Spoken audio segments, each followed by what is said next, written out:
Sekelompok tentara Israel yang telah pensiun kembali ditarik oleh pasukan Zionis ke jalur Gaza.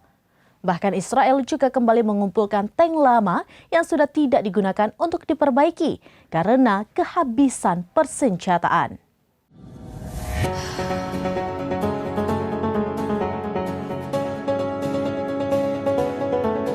Sekelompok tentara Israel yang sudah pensiun kembali ditarik oleh pasukan Zionis ke jalur Gaza.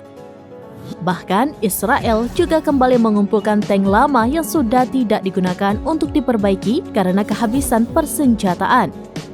Dikutip dari The Time of Israel, pasukan Zionis berniat kembali membuat batalion tank lapis baja, yakni Batalion Pinik.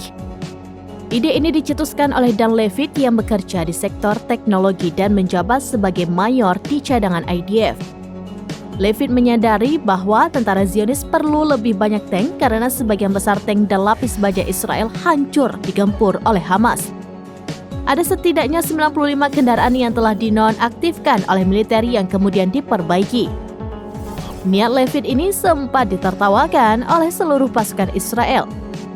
Namun ia kemudian meyakini bahwa upayanya akan membuahkan hasil.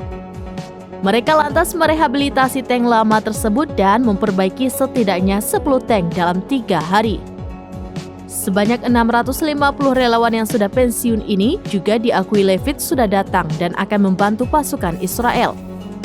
Hanya saja tidak semua pasukan pensiunan ini siap tempur di lapangan karena kondisi fisik.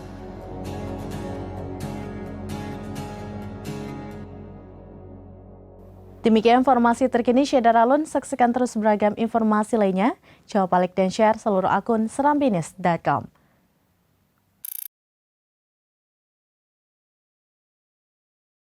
Download Tribun X sekarang, menghadirkan lokal menjadi Indonesia.